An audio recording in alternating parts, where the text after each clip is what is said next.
व्यासपीठावर उपस्थित असलेले माझे विधिमंडळातील सहकारी, माझे मित्र,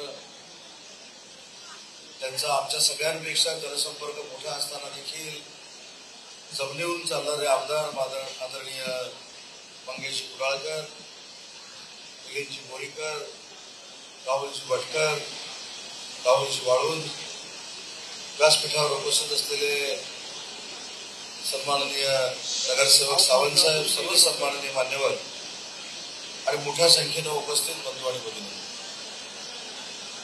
आजच्या दिवसाचं महत्व आपल्या सगळ्यांना माहिती आहे. आजचा दिनविशेष देखील आपल्याला माहिती आहे. आज एकादशी आहे आणि एकादशीच्या दिवशी मला काही पंढरपूरला जाता आलं नाही, पण या उद्घाटनाला आल्यामुळं साक्षात विठुरायाचं दर्शन या ठिकाणी घेता आलं. त्याबद्दल मंगेशजी मी मनापासून आपल्याला धन्यवाद देतो. आणि आजच्या एकादशीच्या दिवसाचा अजून एक दिनविशेष तुम्हाला मी सांगतो. आज सकाळी राज्याचे उपमुख्यमंत्री देवेंद्रजी फडणवीस, राज्याचे दुसरे उपमुख्यमंत्री अजितदादा पवार आणि मी स्वतः आम्ही गडचिरोलीला गेलो. आपल्या सगळ्यांना माहिती आहे की गडचिरोली म्हटलं की गडचिरोली जिल्ह्यामध्ये नक्षलवाद आहे, एवढंच आपल्याला माहिती आहे. पण आपल्याला आठवत असेल की 2 वर्षापूर्वी मी राज्याचा उद्योग मंत्री झाल्यानंतर एकनाथ शिंदे साहेबांच्या नेतृत्वाखाली एक घोषणा केली होती. काही दिवसानंतर गडचिरोलीचं नाव हे नक्षलवादी म्हणून ओळखलं जाणार नाही, तर महाराष्ट्रामध्ये स्टील इंडस्ट्रीमध्ये भरीव काम करणारी उद्योग नगरी म्हणून गडचिरोली उभी राहील. त्या 10,000 कोटीच्या प्रकल्पाचं भूमिपूजन करण्यासाठी आज आम्ही तिथे गेलो. आणि आज महाराष्ट्रासाठीचा ऐतिहासिक दिवस आहे. अनेक लोकांनी जे नक्षलवादी होते त्यांनी नक्षलवाद सोडून तिथं नोकरी करण्याचा निर्णय घेतला. हे देखील आपल्या सगळ्यांसाठी भाग्याची गोष्ट आहे. आणि असं परिवर्तन गडचिरोली पासून घडतंय, हा देखील महायुती म्हणून आम्हाला सगळ्यांना स्वाभिमान आहे. आज इथं आल्यानंतर मी आता मंगेशजींना सांगत होतो की ज्या ठिकाणी आम्ही भूमिपूजन केलं, ज्या जमिनीवर आम्ही भूमिपूजन केलं, त्याला देखील इतिहास आहे. आजच्या दिवशी बरोबर 40 वर्षापूर्वी माओवादीने त्या ठिकाणी एक सभा घेतली होती आणि माओवादीने असा इशारा दिला होता की महाराष्ट्रातलं सरकार आम्ही मानत नाही, संविधान आम्ही मानत नाही, आम्ही कुठचा कायदा मानत नाही, त्याच्यामुळे सरकारला आमच्याच कायद्यानं चालावं लागेल, अशी 40 वर्षापूर्वी त्यांनी शपथ घेतली. आणि एकनाथ शिंदे साहेबांच्या नेतृत्वाखाली आम्ही 2 वर्षापूर्वी शपथ घेतली. आणि ज्या ठिकाणी माओवाद्यांनी मेळावा घेतला होता त्याच ठिकाणी नक्की संविधान काय आज हे महाराष्ट्र सरकारनं आषाढी एकादशीच्या दिवशी दाखवून दिलं. हे देखील मला आपल्या सगळ्यांना या ठिकाणी सांगितलं. आज या कार्यक्रमाची सुरुवात छत्रपती शिवाजी महाराजांच्या पुतळ्याला हार घालून झाली. लोकमान्य टिळकांच्या पुतळ्याला देखील आपण हार घातला. भारतरत्न डॉक्टर बाबासाहेब आंबेडकरांच्या पुतळ्याला देखील हार घातला. मंगेशजी, मी एवढा भाग्यवान आहे तुमच्या सगळ्यांच्या आशीर्वादाला. ज्या छत्रपती शिवाजी महाराजांच्या पुतळ्याला आज आपण हार घातला, त्यांच्याच नावानं छत्रपती शिवाजी महाराजांचं जागतिक स्तरावरचं आंतरराष्ट्रीय ग्रंथालय आणि रिसर्च सेंटर जर कुठं होत असेल तर ते माझ्या रत्नागिरीमध्ये होत आहे. ते जगातलं रिसर्च सेंटर. दुसरा तुम्ही हार घातला लोकमान्य टिळकांना. रत्नागिरी ही लोकमान्य टिळकांची जन्मभूमी आहे. आणि आपण 2 वर्षापूर्वी जर आला असता आणि ती जन्मभूमी जर आपण बघितली असती, त्यांचं घर जर बघितलं असतं, तर तुम्ही खरोखरच राज्यकर्त्यांना शिव्या घातल्या असत्या. पण आज जर तुम्ही रत्नागिरीमध्ये आला आणि लोकमान्य टिळकांचं घर बघितलं, तर ज्या परिस्थितीमध्ये लोकमान्य टिळक राहत होते तशा पद्धतीचं घर जतन करण्याचं काम एकनाथ शिंदे साहेबांच्या नेतृत्वाखाली आम्ही केलं. आणि एवढंच केलं नाही तर स्वराज्य हा माझा जन्मसिद्ध हक्क आहे आणि तो मी मिळवणाऱ्या सांगणाऱ्या लोकमान्य टिळकांचं रिसर्च सेंटर देखील आज आम्ही त्यांच्या घरापुढे सुरू केलं. तिसरं, आपण डॉक्टर बाबासाहेब आंबेडकरांना वंदन केलं. मी भाग्यवान बघा किती आहे, नंतर मी सांगतो. डॉक्टर बाबासाहेब आंबेडकरांचं गाव माझ्या जिल्ह्यातलं आंबवडे. पालकमंत्री झाल्यानंतर त्या गावामध्ये जेव्हा मी गेलो, तिथल्या लोकांनी मला सांगितलं की आज परत इतिहासामध्ये भारतरत्न डॉक्टर बाबासाहेब आंबेडकरांची शासकीय जयंती ही त्यांच्या स्वतःच्या गावामध्ये शासन सुरू करू शकलं. पण पुन्हा एकदा उल्लेख करेन, माननीय एकनाथजी शिंदे, देवेंद्रजी आणि एकनाथ शिंदे, अजित पवारांनी निर्णय घेतला आणि जी अपेक्षा गेली 50 वर्ष आंबवड्यातले लोक करत होते तिथे शासकीय जयंती तर सुरू केलीच, परंतु आंतरराष्ट्रीय स्मारक बांधण्याचा देखील निर्णय घेतला, त्याला देखील आम्ही पैसे भरतो. आणि चौथा योगायोग हा आहे, 6 वर्षापूर्वी मंगेशजी मी म्हाडा प्राधिकरणाचा अध्यक्ष होतो. मंगेशजी आता जसे आहेत तसेच जमिनीवर त्यावेळी देखील होते. मला येऊन भेटले, मला इथे घेऊन आले. उंची किती पाहिजे, 10 फूट पाहिजे, 15 फूट पाहिजे, 18 फूट पाहिजे की 20 फूट पाहिजे, याच्यावर देखील आपली चर्चा झाली. आणि या परिसराची खासियत काय तुम्हाला मी सांगतो, राहुलला माहिती असेल. आपल्या या परिसरामध्ये जो गणपती बसतो त्याचं दर्शन गेली 14 वर्ष मी कधी टाळलेलं नाही. तुम्हाला कदाचित माहीत नसेल, पण रात्री 2 वाजल्यानंतर त्या गणपतीच्या दर्शनाला मी येतो. लवाजमा घेऊन कदाचित येत नसल्यामुळे मंत्री घेऊन गेलाय आपल्याला कळत नसावं, पण एकटा येतो आणि एकटा निघून जातो. आणि अशा विघ्नहर्त्याचा जर मला आशीर्वाद मिळणार असेल तर मी याच ठिकाणी निर्णय घेतला की या वास्तूला 8 कोटी रुपये दिले जातील आणि त्याच वास्तूचं भूमिपूजन मंगेशजींनी माझ्या हस्ते करून घेतलं. आणि पुन्हा एकदा मंगेशजींनी मला या ठिकाणी बोलवलं आणि ज्या वास्तूचं भूमिपूजन मी केलं होतं त्या वास्तूचं उद्घाटन करण्याची संधी देखील माझ्यासारख्या कार्यकर्त्याला मिळाली.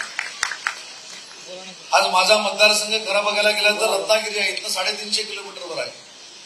मला म्हाडा प्राधिकरणाचा अध्यक्ष झाल्यानंतर या इमारतीबद्दल आपल्या सगळ्यांची एवढी आपुलकी आहे माहिती देखील नव्हतं, पण हे काम माझ्या हातून होऊ शकलं. हा देखील आजच्या दिवसाचा एक योगायोग आहे आणि म्हणून आजचा दिवस माझ्या राजकीय जीवनामध्ये सुवर्ण अक्षरानं लिहून ठेवण्यासारखा दिवस आहे. कारण म्हाडाची पहिली इमारत बरोबर ना, त्याचं उद्घाटन मी करतो. मला मुंबईच्या म्हाडाच्या प्रशासकीय प्रमुखांना देखील इथं सांगितलं पाहिजे की म्हाडाच्या माध्यमातून अशा अनेक इमारती त्या मुंबईच्या कानाकोपऱ्यामध्ये झाल्या पाहिजे. आपल्याला मंगेशजी आठवत असेल की जेव्हा म्हाडा प्राधिकरणाचा अध्यक्ष होतो तर वेदर शेडचा प्रश्न असेल, ड्रेनेजचा प्रश्न असेल, या सगळ्या गोष्टींना प्रामाणिकपणाचा न्याय देण्याचा प्रयत्न माझ्यासारख्या कार्यकर्त्यांनी केला. आणि म्हणूनच तुमच्या सगळ्यांच्या आशीर्वादानं आज राज्याचा उद्योग मंत्री म्हणून काम करण्याची संधी माझ्यासारख्या कार्यकर्त्यांना मिळाली. मला आठवतं, तुम्हाला देखील आठवत असेल की 2-2.25 वर्षापूर्वी एक राजकीय घडामोड फार मोठ्या पद्धतीनं महाराष्ट्रामध्ये घडली. त्याची दखल नुसत्या देशानं नाही तर अख्ख्या जगानं घेतली. त्या घडामोड घडवण्याच्या पहिल्या टीममध्ये मंगेश कुडाळकर होते. आणि मंगेशजी मला त्याचा कधी आपण काय गैर केलंय असं मला कधी वाटलं नाही.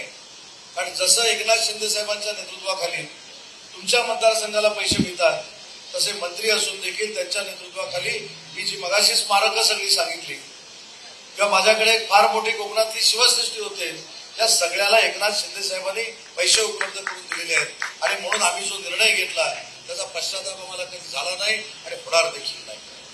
कारण ज्या नेतृत्वाच्या नेतृत्वाखाली आम्ही काम करतो त्याच्यावर अनेक वेळा टीका झाली, तिथे रिक्षा चालवायचे, अनेक वेळा टीका झाली की आम्ही काहीतरी वेगळं केलं. आज बुजुर्ग मंडळी या ठिकाणी येत म्हणून सांगतो की जो आम्ही निर्णय घेतला तो महाराष्ट्राच्या हिताचा घेतला, याची जाणीव माझ्यासारख्या कार्यकर्त्याला आज आषाढी एकादशीच्या दिवशी झाली. आणि त्या गडचिरोलीमध्ये तिथं कोण पाऊल टाकत नव्हतं, त्या गडचिरोलीमध्ये जाऊन 10,000 कोटीचा प्रकल्प उभा करण्याचं काम आमच्या सरकारनं केलं. आणि फक्त 10,000 कोटी रुपये खर्च केले नाही तर अजून 50,000 कोटी रुपये खर्च करण्याची एमओयू देखील आज आम्ही करतो आलो. आणि म्हणून मुंबई ही महानगरपालिका आहे. मी देखील 2013-14 मंगेशजी राज्याचा नगरविकास खात्याचा राज्यमंत्री होतो. त्याच्यामुळे मुंबईमध्ये नक्की लोक कशी राहतात, कशा पद्धतीने राहतात, त्याच्या अडीअडचणी काय, मुंबईचा नक्की सांस्कृतिक वारसा काय, या मुंबईमध्ये नक्की खेळाडू किती राहतात, उद्योजक किती राहतात, याची सगळी जाणीव माझ्यासारख्या कार्यकर्त्याला. आणि म्हणून मला ज्यावेळी मंगेशजींनी सांगितलं की या कार्यक्रमाच्या उद्घाटनाला आपल्याला यायचं आहे, मी नाही म्हटलं नाही. त्याच्या मागचा माझा स्वार्थ होता, ज्या माणसानं भूमिपूजन केलेलं आहे त्याच माणसाच्या हस्ते जर उद्घाटन होणार असेल तर ती संधी मी वाया घालवू शकत नाही, म्हणून मंगेशजी हा कार्यक्रमाला मिळाला. पण मला एक अभिमानानं सांगितलं पाहिजे, तुमच्या ह्या लोकप्रतिनिधीचा मला मनापासून हेवा वाटतो. शिंदे साहेबांकडे गेल्यानंतर आपल्या मतदारसंघामध्ये निधी कसा आणायचा हे आमच्यापैकी 50 आमदारांपैकी सगळ्यात चांगलं जर कोणाला माहिती असेल तर ते मंगेश कुडाळकरांना माहिती. बाकीचे सगळे आमदार कायमस्वरूपी शिंदे साहेबांकडे पत्र घेऊन जातात, त्याच्यावर शेरे मारून घेतात, त्याचा पाठपुरावा करतात. पण हे महाशय कधी येतात, कधी सही घेऊन जातात आणि कधी कामं मंजूर करतात हे आजपर्यंत मला देखील कळलं. मी एवढ्यासाठीच सांगतोय की तुमच्यासाठी अहोरात्र मेहनत करणारा आपला लोकप्रतिनिधी आहे, त्याला आपण जपला पाहिजे, ठेवा म्हणून. कारण शेवटी अनेक कौटुंबिक अडचणी आलेल्या असताना देखील तुमच्या सेवेमध्ये कायमस्वरूपी 24 तास राबणारा एक लोकप्रतिनिधी म्हणून आम्ही मंगेशजींकडे बघतो.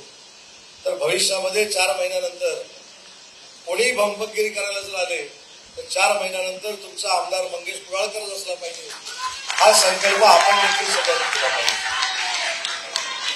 पण या महाराष्ट्राला जे अतिशय स्वाभिमानी आणि आदर्श लोकप्रतिनिधी मिळालेले आहेत त्याच्यातला एक प्रतिनिधी आमचा मित्र मंगेश कुडाळकर आहे, हे सांगताना देखील मला मनापासून आनंद होतो. आणि म्हणून मला असं वाटतं की विकासाची कामं होत राहतात, रस्त्याची कामं होतील, गटारांची कामं होतील, अशा सभागृहांची कामं होतील. परंतु जो माणूस तुमच्या कुटुंबातला माणूस 24 तास अहोरात्र मेहनत करतोय त्याला जपणं ही आपली सगळ्यांची जबाबदारी आहे. त्याचं एक उदाहरण मी तुम्हाला महाराष्ट्रात सांगतो, मतदारसंघ सांगत नाही. एक महाराष्ट्रातला मतदारसंघ असा होता की त्या ठिकाणी 3-4 वेळा निवडून आलेला आमदार काही गैरसमजामुळे पराभूत झाला. पराभूत होऊन 6 महिने झाले नाही. अख्ख्या विधानसभेच्या मतदारसंघानं त्या मतदारसंघामध्ये उठाव केला. जो पराभूत झालेला उमेदवार होता त्याला जाऊन सांगितलं की आता कधीही जरी निवडणूक लागली तरी तुम्ही 50,000च्या वर मताधिक्यानं निवडून द्याल. पण वेळ गेलेली होती, ती वेळ 4.5 वर्षानंतर आली. त्याच्यामुळे आपण सगळ्यांनी पुढाकार घेतला पाहिजे. आज आमचे अधिकारी जरी व्यासपीठावर असले तरी ते देखील मतदार आहेत. त्याच्यामुळे शासकीय कामात राजकीय भाषण केलं म्हणून मला तर काही फरक पडत नाही आणि मी कधी घाबरलो पण नाही. त्याच्यामुळे या सगळ्या गोष्टीमध्ये आपण सगळ्यांनी पुढाकार घेणं गरजेचं आहे. अजून एक मंगेशची मी तुम्हाला आठवण करून देतो. आपण या सगळ्या घडामोडी झाल्यानंतर मी तुमच्या मतदारसंघामध्ये आलो. मला देखील थोडं कुतूहल होतं की मुंबईच्या लोकांनी एकनाथ शिंदे साहेबांबरोबर जाण्याचा निर्णय घेतलाय, तिथल्या लोकांचं नक्की म्हणणं काय. ज्यावेळी पहिल्यांदा मंगेश कुडाळकर साहेबांच्या मतदारसंघामध्ये पाऊल टाकलं त्याच्या दुसऱ्या दिवशी सकाळी मी एकनाथ शिंदे साहेबांना सांगितलं, साहेब मुंबई आपल्या सोबत आहे. याचं मूर्तिमंत उदाहरण म्हणजे मंगेश कुडाळकरांच्या मतदारसंघातली लोक आहेत. आणि म्हणून प्रामाणिकपणानं न्याय देण्याची भूमिका राज्याचे मुख्यमंत्री एकनाथ शिंदे साहेब घेत आहेत. आज माझ्या महिला भगिनी मोठ्या संख्येने इथं बसल्या. महिलांसाठीच्या योजना एकनाथ शिंदे साहेबांनी ज्या आणल्या त्या मागच्या इतिहासात कधी आलेल्या नव्हत्या. आज ज्यांचं उत्पन्न 2,50,000च्या खाली आहे त्यांच्या खात्यामध्ये 1,500 रुपये देण्याचा ऐतिहासिक निर्णय जर कोणी घेतला असेल तर माझ्या मुख्यमंत्र्यांनी घेतलाय, माझ्या सरकारनं घेतलाय, याचा मला सारखा अभिमान आहे. पण मंगेशजी, मी महाराष्ट्रामध्ये फिरत असताना अनेक या योजनांचा आढावा घेतो. अजूनही इथं भाजपाचे देखील कार्यकर्ते उपस्थित आहेत, शिवसेनेचे आहेत, राष्ट्रवादीचे देखील आपल्या बरोबरचे असतील.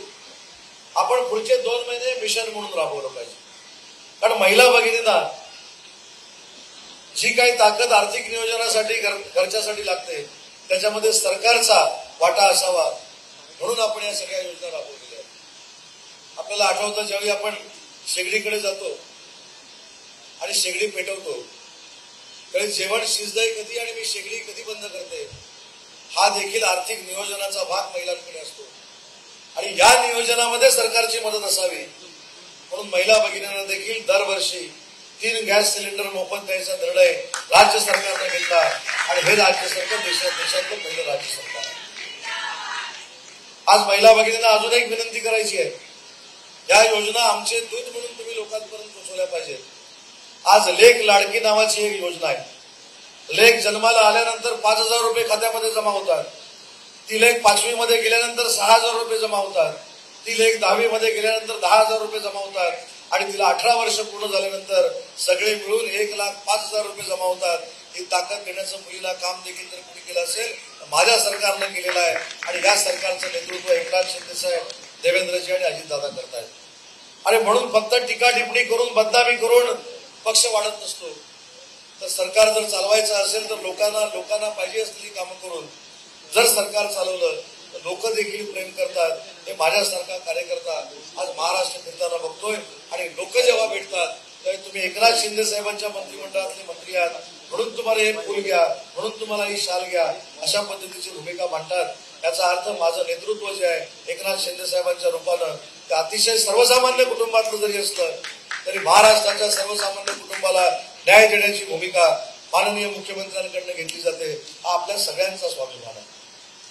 अनेक वेळा कशाला रोजच सकाळी नाही बघत मी काय पुढे सांगणार आहे त्याच्या अगोदरच म्हणाले आम्ही टीव्हीच बघत नाही. हीच वेळ आली आता. ज्या पद्धतीने एकनाथ शिंदे साहेबांवर टीका केली जाते आपण सगळ्यांनी एक विचार केला पाहिजे. राज्याचा मुख्यमंत्री होण्याची जबाबदारी किंवा राज्याचा मुख्यमंत्री होण्याचा मक्ता फक्त काही श्रीमंतांनी घेतलेला नाही, फक्त काही वारसा हक्कानं तो चालत आलेला नाही. आणि म्हणून आम्ही सगळे एकनाथ शिंदे साहेबांच्या मागे उभे राहिलो. एक सर्वसामान्य माणूस जो सर्वसामान्य कुटुंबातला आहे, जो आनंद दिघे साहेबांच्या नेतृत्वाखाली मोठा झालाय, त्याला वंदनीय बाळासाहेबांचे विचार माहिती आहे, तो सर्वसामान्य माणूस, रिक्षा चालवणारा माणूस राज्याचा मुख्यमंत्री झाला पाहिजे ही भावना घेऊन आम्ही त्यांचं समर्थन केलं. आणि जे समर्थन आम्ही केलं ते सार्थकी लागलं. हे तुम्हाला वाटतंय की नाही? होय की नाही? आता 4 महिन्यानंतर होय म्हणूनच कामाला लागलं. 5व्या महिन्याच्या वेळी मी इथे येणार आहे तेव्हा माझ्या बाजूला पुन्हा एकदा आमदार म्हणून मंगेश कुडाळकरच बसलेले असले पाहिजे. ही भूमिका आपण सगळ्यांनी घेतली पाहिजे.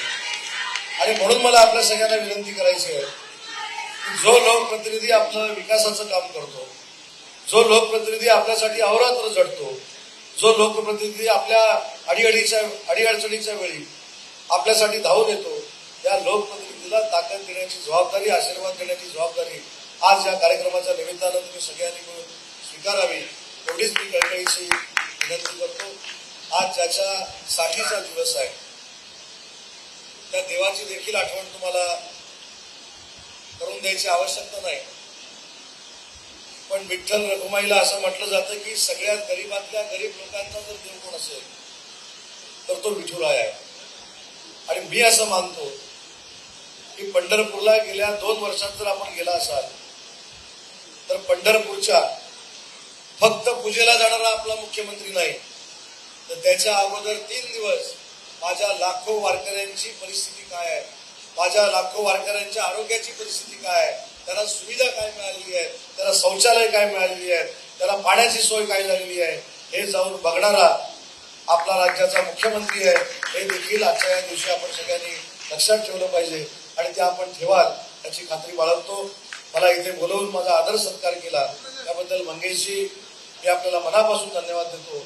आणि तुमच्या मनातल्या आणि तुमच्या मतदारसंघातल्या मतदारांच्या मनातल्या सगळ्या इच्छा पूर्ण होत ही विठूचरणी प्रार्थना करतो. आपण मोठ्या संख्येने जमला त्याबद्दल आभार मानतो आणि थांबतो. जय हिंद, जय महाराष्ट्र.